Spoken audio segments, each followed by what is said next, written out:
Mheshimiwa Mwenyekiti, tarehe 29 wana Dar es Salaam wanakwenda kukuchagua.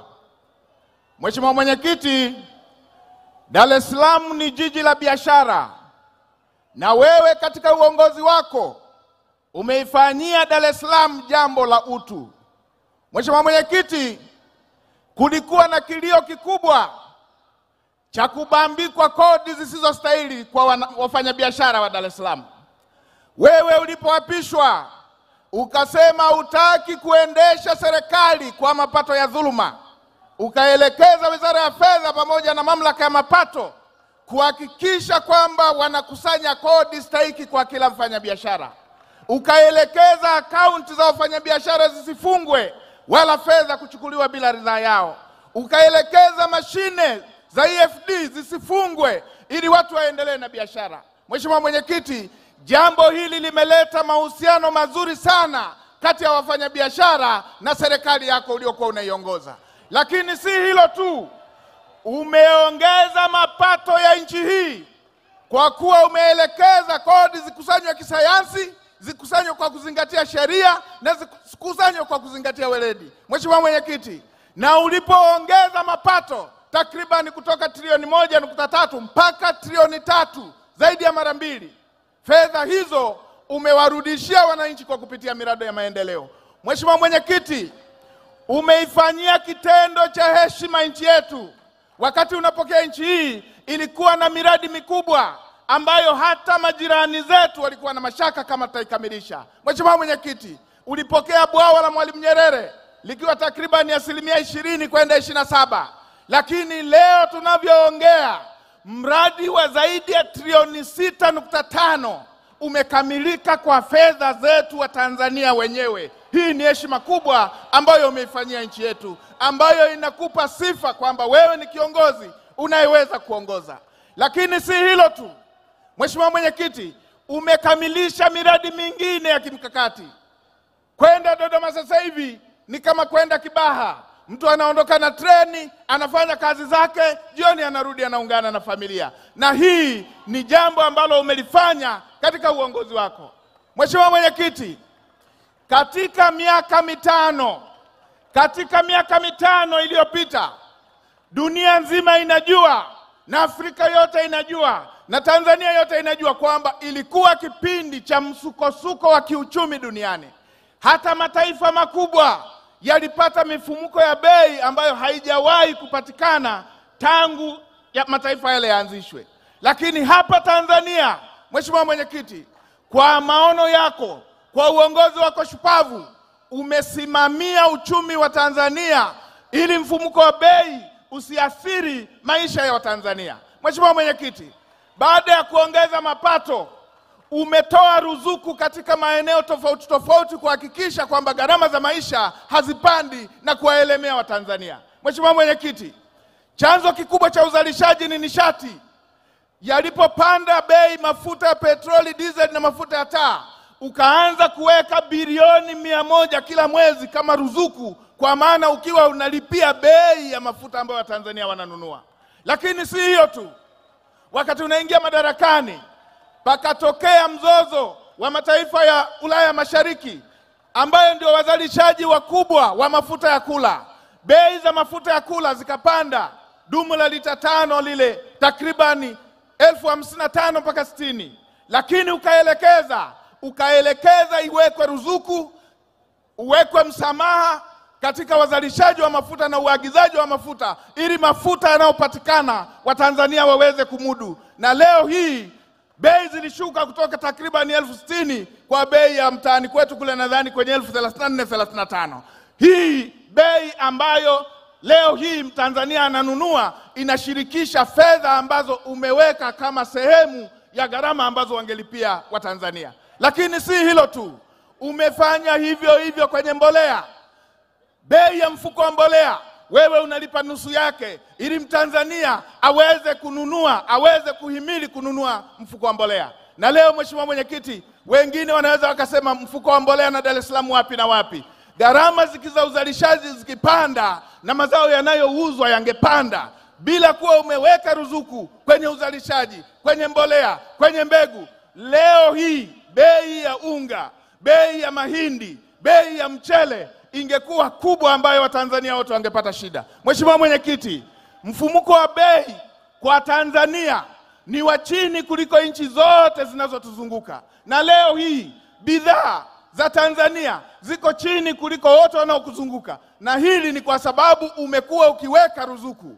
Mheshimiwa Mwenyekiti, na kauli hii haimaanishi kwamba sasa maisha ni mepesi.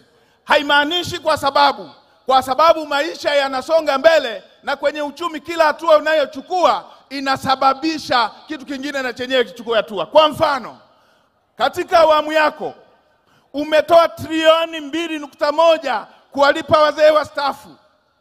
Wachumi watanielewa. Umelipa trilioni 2.1 kuwalipa wastaafu.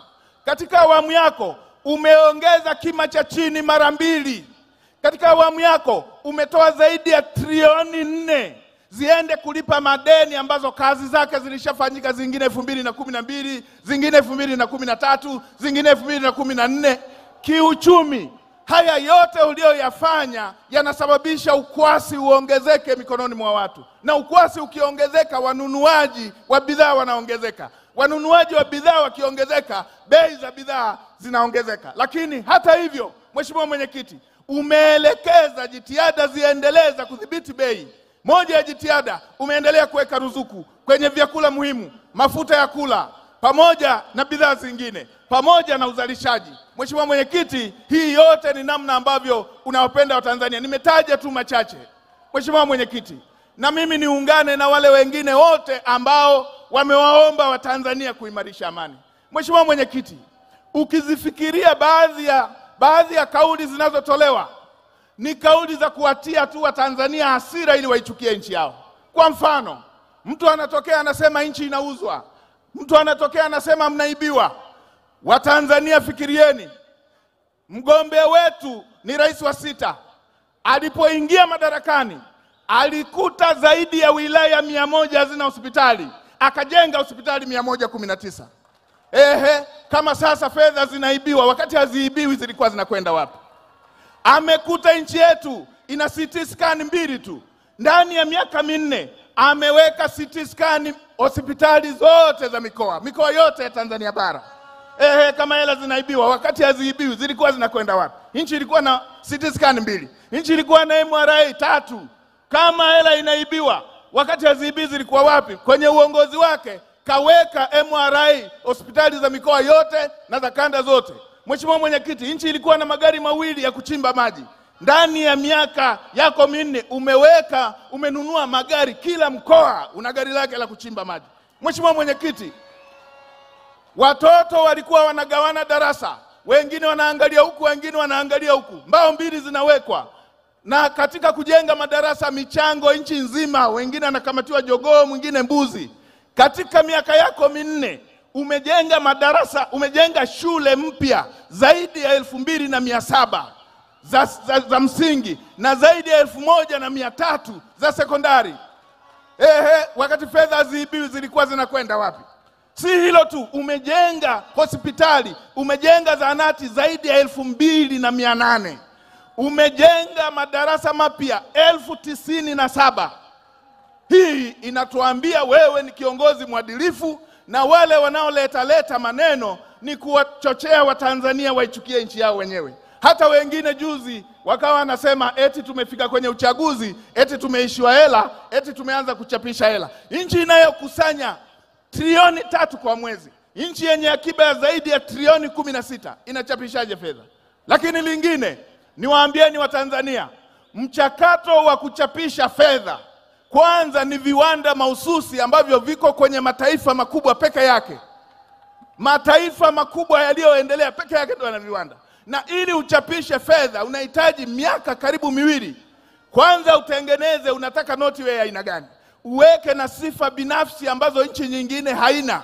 Baada ya hapo ndio uweke na signature, saini ya pale ambayo Mheshimiwa mgombea, na kushukuru sana ulifanya na Wanyiramba wa saini kwenye noti. Baada ya hapo ndio unachapa noti. Noti sio mtihani wa test ya shuleni kwamba unatungiwa shuleni hapo na unachapia hapo. Hii yote wanajua ukweli. Hii yote ni kuwatia hasira Watanzania. Mimi niwaambieni Watanzania, Mataifa mengi mnayoona, mnaambiwa kwamba mbona hao wanafanya hivi, mbona hao wanafanya hivi. Mataifa hayo wananchi wake wote wana uraia pacha, kwamba pakinuka hapa wanakwenda hapa, pakiharibika hapa wanakwenda hapa, wakiharibika hapa wanakwenda hapa. Sisi hatuna nchi mbadala, nchi yetu ni hii. Usidanganywe. Usiwashe moto kwenye nyumba unayolala na watoto wako. Wewe uko ndani na mama yuko ndani na watoto wako ndani, alafu unawasha moto. Usifanye hivyo. Twendeni tukapige kura. Kiongozi wetu kazi kafanya, nchi kuiongoza kaimudu, lakini pia ilani ambayo ametuletea ina maneno mazuri, na kwa kuwa yeye ni mtekelezaji tunakwenda kupata mambo mazuri baada ya uchaguzi. Asante sana mwenyekiti kwa kunipa fursa hii.